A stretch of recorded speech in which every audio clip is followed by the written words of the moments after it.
자, 오늘은 자기 십자가를 지고라는 제목으로 말씀을 나눕니다.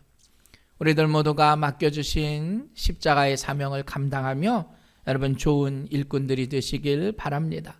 오늘 본문의 말씀은 예수께서 제자들에게 이르시되 누구든지 나를 따라오려거든 자기를 부인하고 자기 십자가를 지고 나를 따를 것이니라 말씀하고 있습니다. 이집트의 성자 마카리우스라는 사람이 있습니다. 그가 어느 날 꿈을 꿉니다. 꿈속에서 예수님이 너무나 힘겹게 십자가를 지고 가시는 거예요.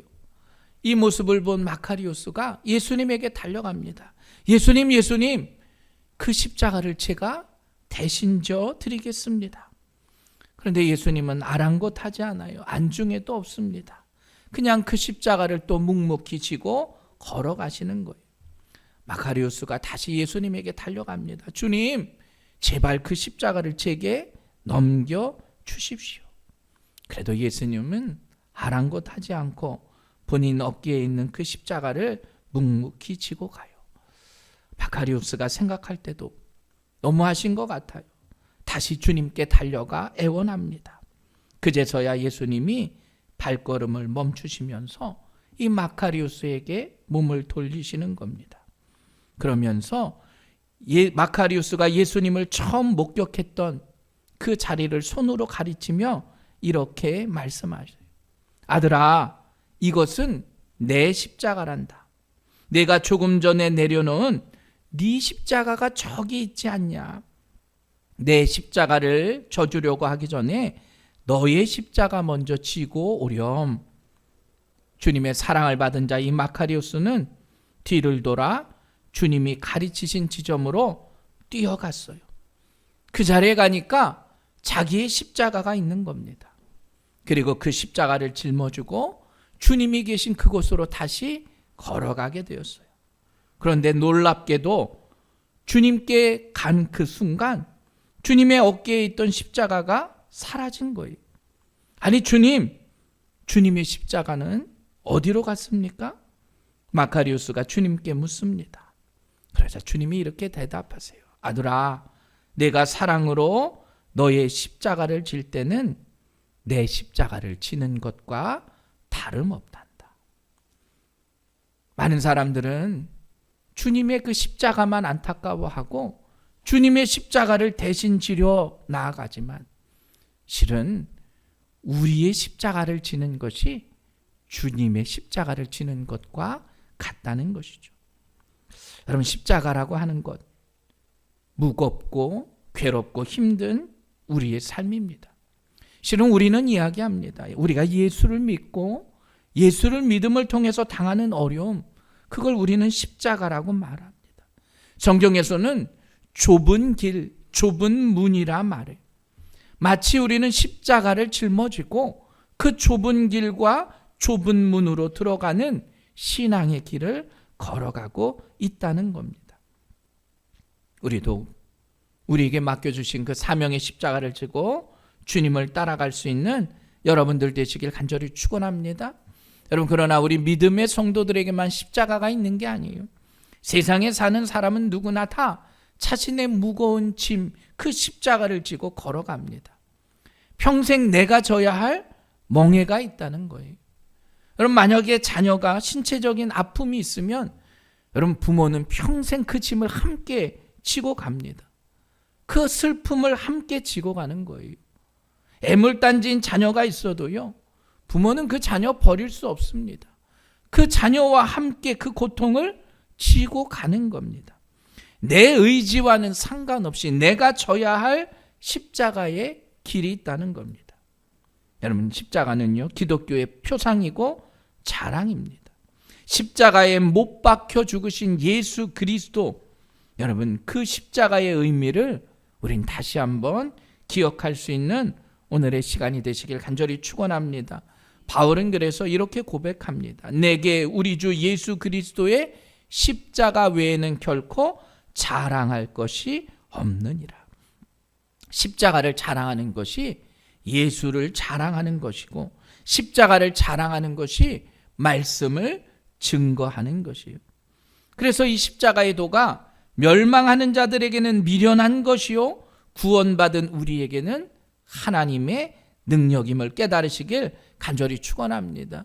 그래서 십자가는 구속 사역의 상징이에요. 우리도 구원받은 은혜를 십자가의 그 모습을 통해서 깨닫게 되는 겁니다. 여러분, 실은 우리는 다 죄인일 수밖에 없어요. 아무리 내가 깨끗하고 다른 사람보다 더 정직하게 산다고 해도 누구도 우리 안에서의 그 죄를 부정할 수 없어요. 시편 14편 2절에 보면 여호와께서 하늘에서 인생을 굽어 살피사 지각이 있어 하나님을 찾는 자가 있는가 보려 하신즉 다 치우쳐 함께 더러운 자가 되고 선을 행하는 자가 없으니 하나도 없도다. 하나님 보시기에는 인간의 삶을 볼 때 그 누구도 선을 완전히 행할 수 없다는 거예요. 로마서 5장 12절 그러므로 한 사람으로 말미암아 죄가 세상에 들어오고 죄로 말미암아 사망이 들어왔나니 이와 같이 모든 사람이 죄를 지었으므로 사망이 모든 사람에게 이르렀느니라. 우리가 모두 다 죄인이기 때문에 우리의 마지막은 사망일 수밖에 없어요. 우리들도 누구나 다 십자가를 피할 수 없는 죄인이고 사망의 길로 갈 수밖에 없다는 겁니다. 아담이 범죄한 이후에 우리는 모두 다 그 죄의 삶으로 들어간 거예요. 그래서 여러분, 구약에서는 그 죄를 속하기 위해서 속죄의 제도가 있었습니다. 뭐냐? 짐승의 피를 흘리게 하는 거예요. 예배를 드릴 때, 제사를 드릴 때 소나 양의 짐승의 피를 흘리고 제단에서 불태워 드립니다. 무슨 의미냐면 내 죄를 전가시키는 거예요. 내가 죄인이지만 내가 이 제물을 통해서 하나님께 형벌을 대신하게 하는 겁니다. 만약에 예수 그리스도가 없었으면 오늘도 우리는 다 양이나 소 갖고 와서 여기서 짐승의 피로 우리의 죄를 대신할 수밖에 없었어요. 그런데 여러분, 예수 그리스도의 십자가의 보혈로 예수님 한 분으로 그 십자가의 죽음의 완성으로 우리는 다시금 그 일을 하지 않아도 된다는 거예요. 바로 십자가의 의미가 바로 그것입니다. 우리 안에 죄의 기쁨을 얻는 거예요. 사죄함의 기쁨을 깨닫게 된 겁니다. 그래서 여러분, 십자가가 죄인의 형틀이지만 우리에게는 승리의 기쁨인 겁니다. 예수 그리스도의 그 아픔과 보혈의 능력을 통해서 우리는 새로운 승리를 얻게 되었다라는 거예요.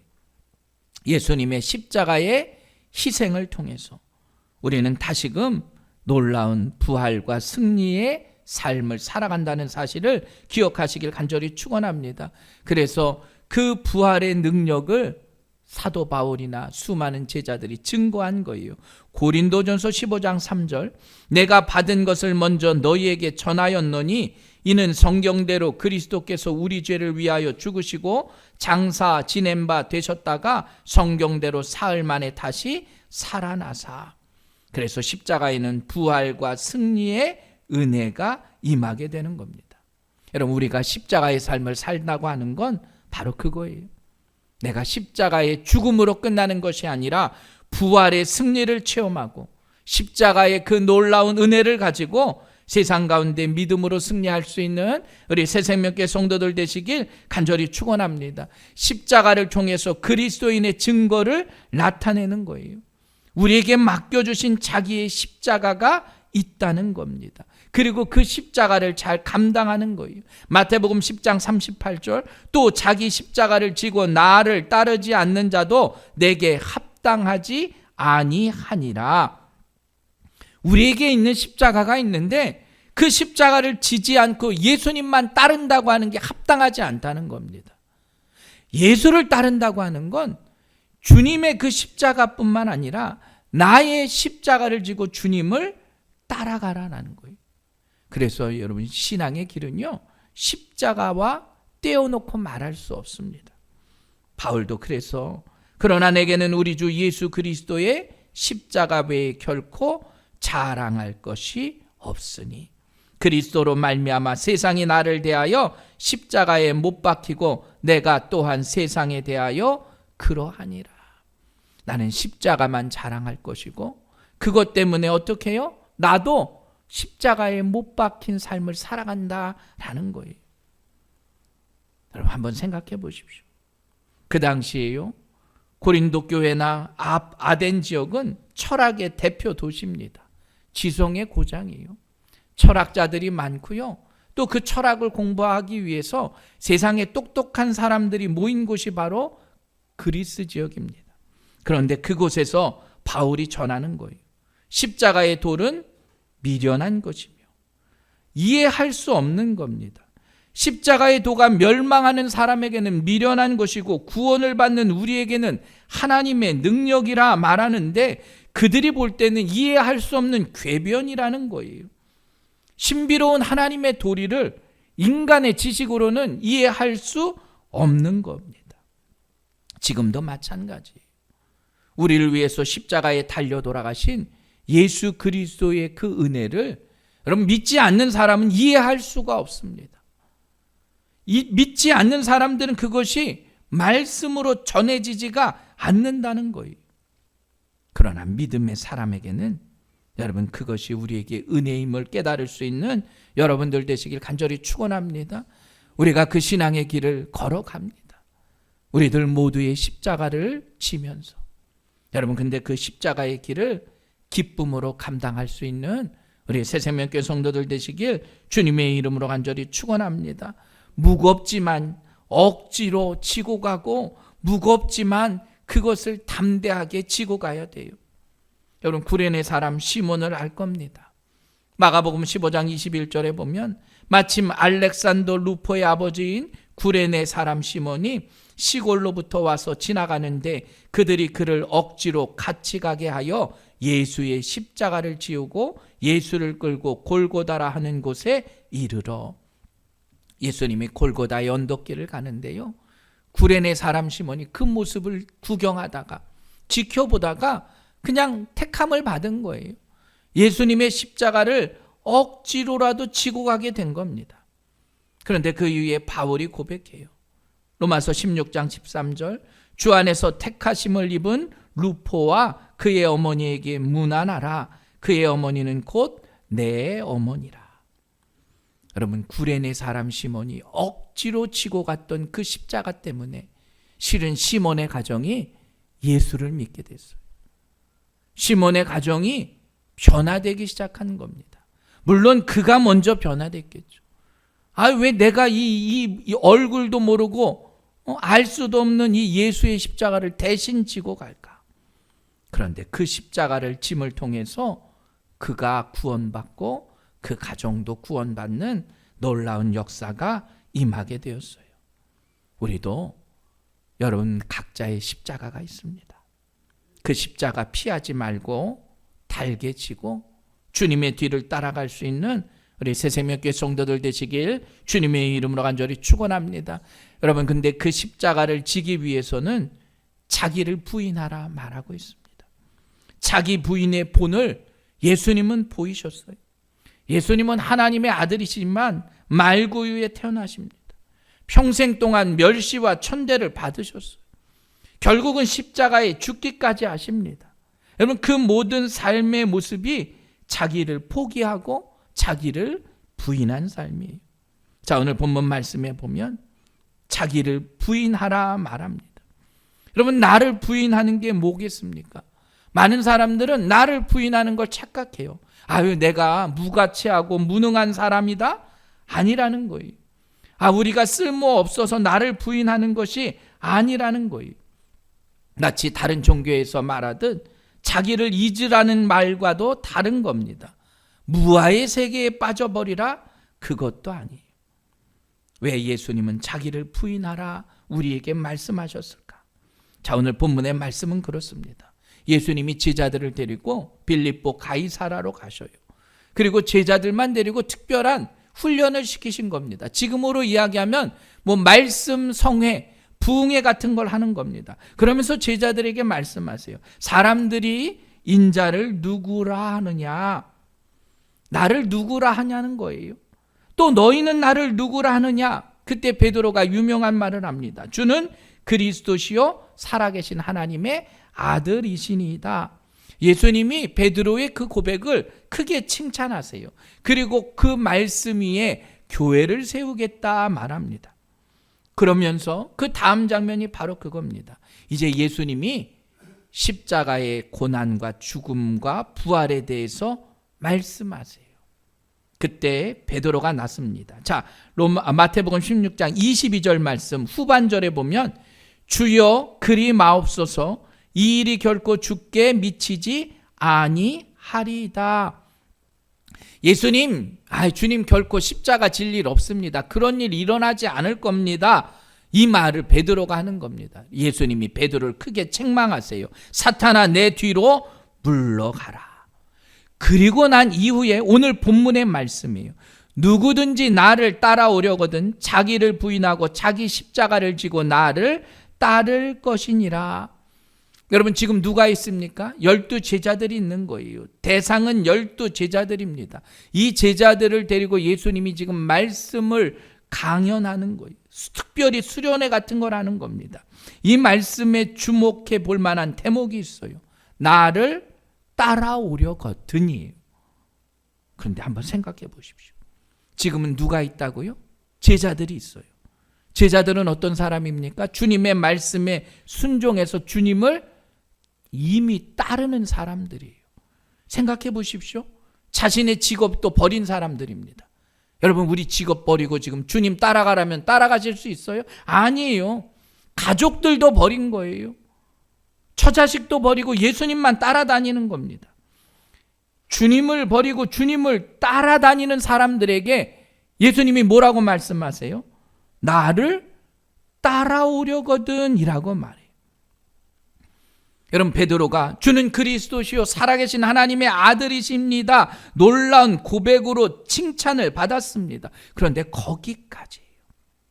예수님 십자가의 고난 그거 받으시면 안 됩니다. 주님의 길을 가로막은 겁니다. 여러분 왜 막았을까? 그 안에 인간의 욕심이 스며들어간 거예요. 실은 주님을 위한 것처럼 말하지만 모든 것을 버리고 주님을 따라간 것처럼 말하지만 나름대로 내 뜻과 내 계획과 내 욕심이 그 안에 숨겨져 있었다라는 거예요. 내가 예수님과 함께 있으면 뭔가 한 자리 할 것 같은 거예요. 우리나라 정치도 그렇잖아요.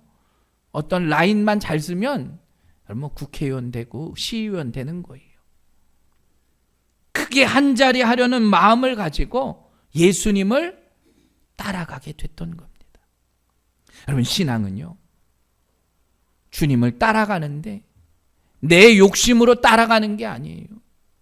내가 세상에 뭔가 한 자리를 하려고 내가 예수를 따라가서 어떤 이익을 보려고 내가 그것 때문에 무슨 돈을 벌려고 그것 때문에 다른 사람보다 더 큰 명예를 얻으려고 주님을 따라가는 게 아니라는 거예요. 예수님은 이런 제자들에게 더욱더 성숙한 믿음의 길을 걷기 위해서 자기를 부인하라 말해요. 너희들 나를 따라오기 위해선 믿음의 길을 한 단계 업그레이드해서 따라오라 말하고 있어요. 여러분 우리 신앙에는 두 종류의 그리스도인이 있습니다. 아직 그냥 애벌레처럼 아직도 자라나지 못하는 그 차원으로 여러분 애벌레가요 그 아픔의 과정을 겪어야 나비가 되는 거예요. 우리 신앙의 길은 그 과정의 길이 있어야 한다는 겁니다. 여러분 자기 부인의 길이 바로 그거예요. 그러면 내 삶의 길을 어떻게 부인합니까? 영성가인 토마스 머튼은 자아를 두 가지로 구분합니다. 우리 안에는 두 가지의 자아가 있대요. 하나는 거짓 자아와 하나는 참 자아. 영성이라고 하는 건 내 안에 있는 거짓 자아를 떨쳐버리고 참 자아를 찾는 거예요. 하나님의 창조하심은 이미 우리를 참 자아로 창조하셨습니다. 하나님의 말씀대로 살아가도록 하나님과 함께 살아갈 수 있도록, 하나님과 동행할 수 있도록 우리를 창조하셨는데, 인간의 타락과 죄로 인해서 우리 안에 참 자아가 사라져 버리는 거예요. 우리가 예수 그리스도를 믿고 난 이후에도 마찬가지입니다. 여러분, 우리 안에 있는 신앙의 참 자아를 발견해야지요. 그게 없으면 믿음 안에 있는 내 길도 다 죄로서 사로잡혀 버린다는 거예요. 하나님과 멀어지는 게 거짓 자아입니다.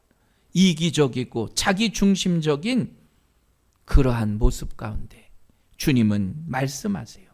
자기를 부인하라. 내 안에 있는 그 거짓 자아를 떨쳐버리라 라는 겁니다. 여러분, 우리의 신앙의 길은 바로 이것이에요. 내 안에 있는 거짓된 모습들을 떨쳐버리고 주님께로 나아갈 수 있는 우리 믿음의 성도들 되시길 주님의 이름으로 간절히 축원합니다. 자기를 부인한다라고 하는 건 예수님의 은혜를 통해서 우리가 깨닫는 겁니다. 예수님도 공생의 기간 동안 수많은 어려움이 있으셨어요. 그리고 자기 부인을 완성한 모습을 우리에게 보여주세요. 예수님이 유대 광야에서 40일간 금식 기도를 하시고 마귀에게 3가지의 시험을 받을 때도 바로 그거예요. 돌로 떡덩이가 되게 하라는 시험이요, 성전 꼭대기에서 뛰어내리라는 시험, 그리고 세상의 천하 만국을 그 영광을 내게 주겠다라고 하는 것. 요한일서 2장 16절은 이렇게 말합니다. 이는 세상에 있는 모든 것이 육신의 정욕과 안목의 정욕과 이생의 자랑이니 다 아버지께로 온 것이 아니요 세상으로부터 온 것이라.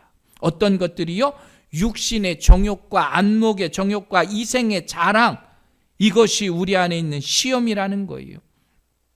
그것이 우리의 거짓 자아를 뿌리칠 수 있도록 유혹하는 것이다 말하고 있어요. 여러분, 그 유혹을 단칼에 뿌리칠 수 있는 여러분들 되시길 간절히 축원합니다. 그래서 바울도 이야기합니다. 이 세상에 있는 모든 것들이 나에게는 배설물처럼 여길 수밖에 없다는 거예요. 내가 거짓 자아를 떨쳐버리기 위해서, 내 안에 있는 참 자아로 나아가기 위해서, 나를 부인하며 살아가기 위해서 우리가 늘 그 믿음의 길을 걸어가야 합니다. 여러분, 그러기 위해선 어떻게 나를 부인할까? 먼저는 깨달아야 합니다. 깨달음이 없이는 결코 내 안에 나를 부인할 수 없다는 거예요. 로마서 7장 21절 이하에 보면 바울이요, 자신의 그 자기를 부인하기 위해서 치열하게 몸부림쳤던 고백의 말씀을 해요. 내가 한 법을 깨달았노니 곧 선을 행하기 원하는 나에게 악이 함께 있는 것이로다.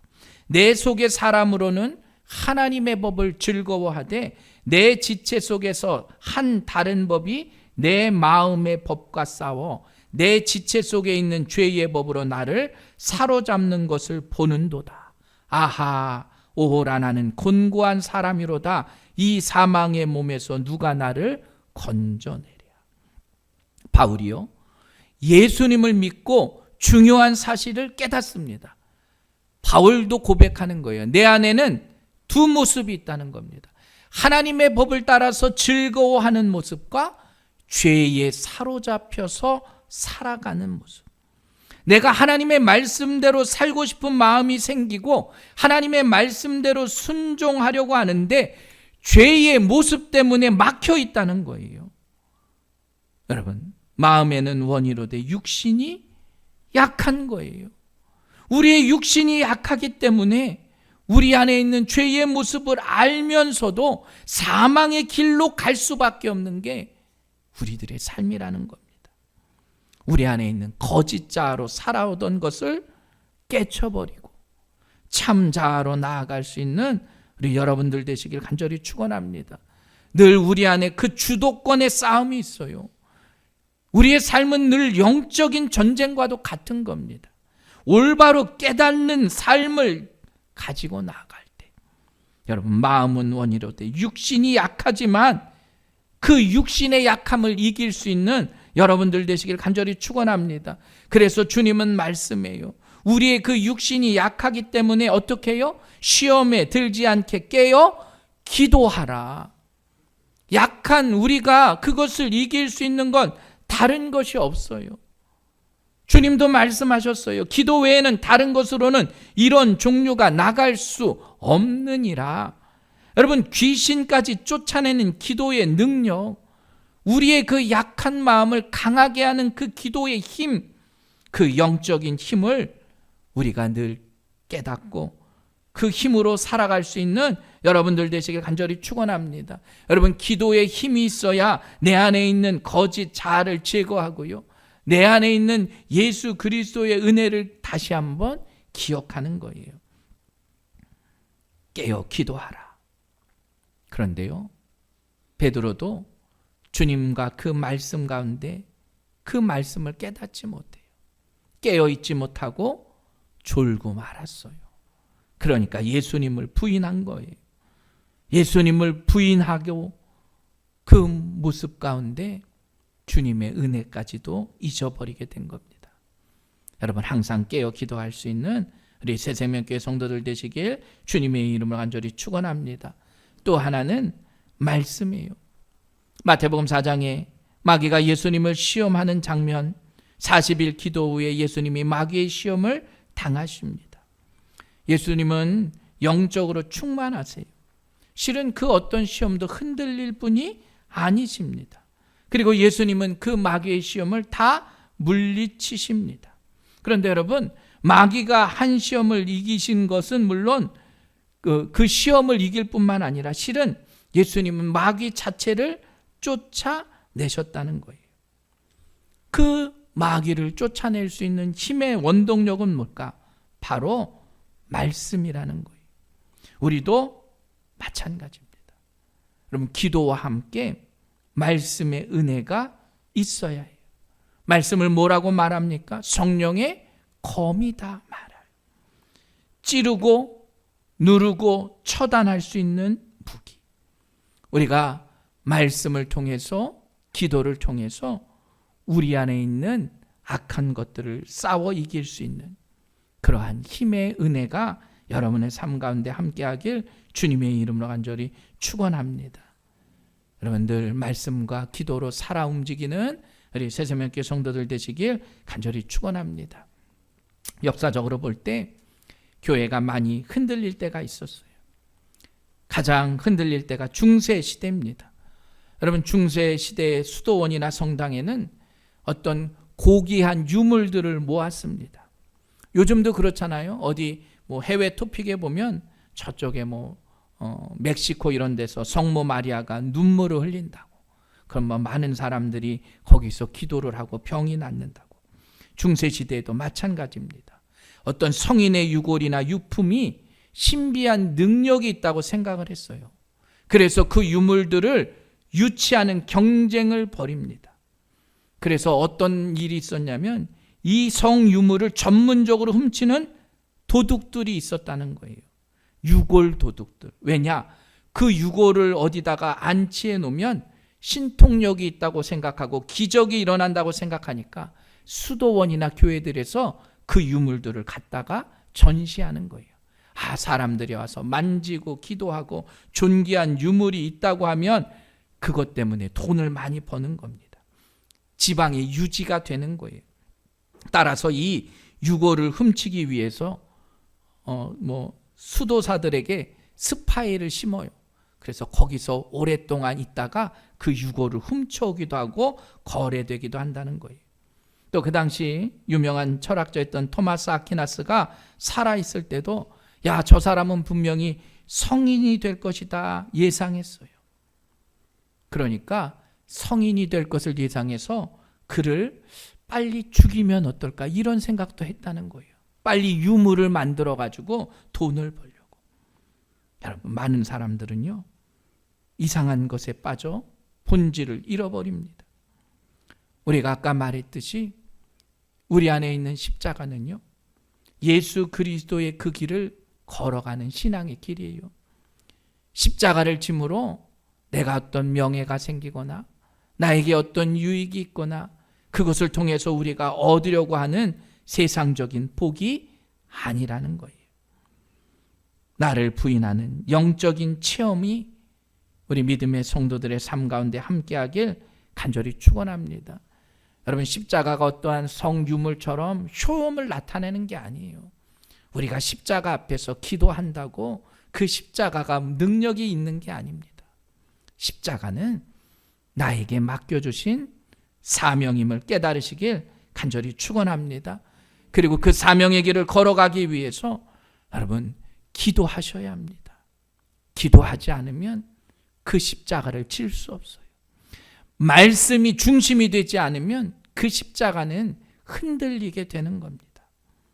우리도 주신 말씀 붙잡고 여러분 늘 기도의 용사 되셔서 우리가 그 십자가의 길을 기쁨으로 지고 나갈 수 있는 우리 믿음의 성도들이 되시길 주님의 이름으로 간절히 축원합니다.